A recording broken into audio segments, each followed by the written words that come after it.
Twitter Analytics.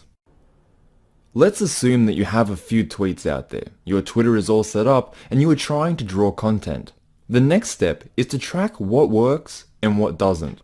You really need to be able to follow the user's journey and interactions within your marketing efforts. Twitter has a fantastic tool for monitoring this. There are built-in analytics that will tell you exactly how an audience is interacting with your account. Learn everything there is to know about Twitter Analytics. Turn your analytics on and pay attention to what works and what doesn't. If you don't know about A/B testing, the basic principle is that you post a piece of content twice with a slight difference and see which performs better. It is normally used for apps and web pages, but there is no reason it can't be applied to two similar tweets. It took me a while to really wrap my head around the importance of a data-based approach to digital marketing.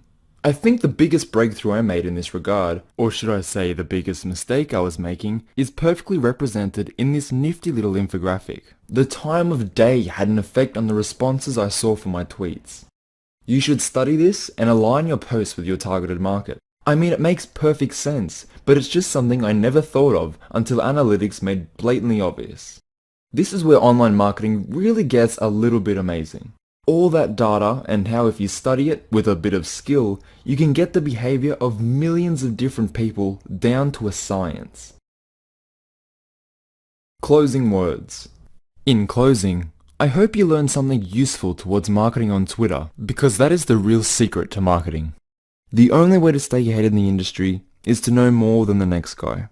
If you want more visitors for your website or more sales, the only way to get them is with hard work. Nothing worth having ever came easy. It's an unfortunate truth. The silver lining is that most people aren't willing to put in the work. If you work as hard as it takes, the internet is a truly rewarding place to do business. Knowing how to generate traffic using Twitter is just one of the skills you will need. Taking everything you've learned today into consideration, you should now have a much broader knowledge of the Twitter platform. Your next step will be to venture out and find some of the big players with tons of interactions that are in your niche or market. Take the time to monitor their activity and take notes around what they do that causes the most buzz. Afterwards, you can begin formulating your game plan and marketing strategy for Twitter and your own business or brand.